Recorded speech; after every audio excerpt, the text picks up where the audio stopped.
Depuis quelque temps, dans les médias, on les appelle les déplacés. Ce mot-là, pour dire le corps qui vit l'exode. Ils sont ces êtres, ces civils, à qui on ordonne de quitter leur maison dans l'urgence, parce que c'est la guerre, parce que le ciel va faire tomber les murs. Un enfant pousse son grand-père dans un fauteuil roulant. Une femme porte son enfant. Une femme porte son enfant mort. Une femme de 90 ans marche voûtée, seule, avec une canne, du noir, un petit paquet. Des enfants mettent dans leur poche une branche, quelques baies, des cailloux. Une femme porte sur son dos son vieux chien sur 17 km jusqu'à la frontière. Des chariots, des charrettes, lourds à ras-bord. Un homme, les bras ballants, il n'a rien pris. Un autre avec une cage à oiseaux. Un père appelle leur tente de survie la villa pour faire rêver son petit garçon. Un homme écoute un disque dans les décombres de son appartement. Un homme dit qu'il ne partira pas. Des sacs de fortune. Des visages qui regardent le sol. La pluie parfois, le froid. Pour l'épigraphe de ce roman, j'ai choisi cette phrase de Thomas Wolfe dans L'Ange exilé. Peut-être faisait-il partie d'une famille humaine plus ancienne et plus simple, celle des bâtisseurs de mythes.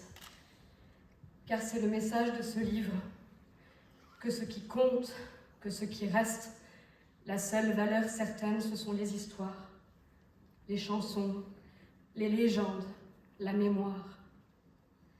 Ce sont elles le lien entre les êtres, ce sont elles qui font humanité.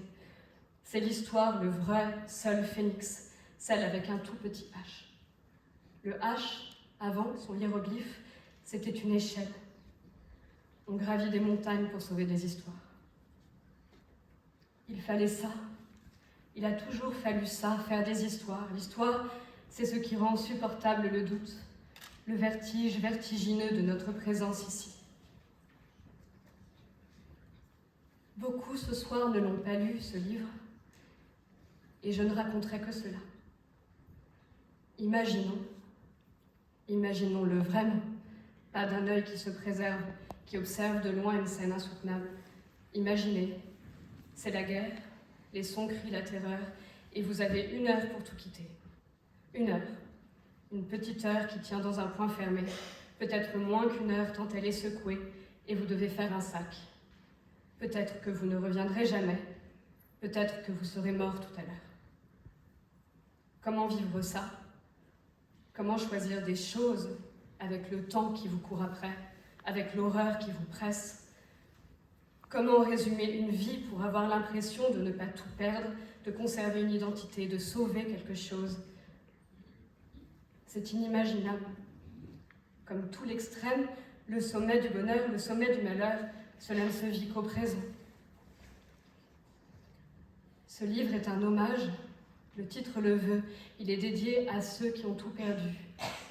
Il est dédié à ces êtres qui ont à tout quitter, à vivre un exode, à s'arracher à un passé dans l'heure, dans une urgence qui bousille tout. Certains m'ont dit que ce livre était prémonitoire. Il ne l'est pas, il est cruellement éternel. Dans la liste des conflits en cours, il y a plus de 10 lignes, et ces lignes ont des millions de prénoms, des prénoms qui sont chéris par d'autres prénoms. Alors ce soir, je suis bouleversée pour ces personnages qui pourraient être vous, moi, eux. Pour Jeanne, pour Manon, pour Louis, pour Marek, pour Totem, pour des noms d'Europe de l'Est, d'Arménie, du Soudan, du Proche-Orient.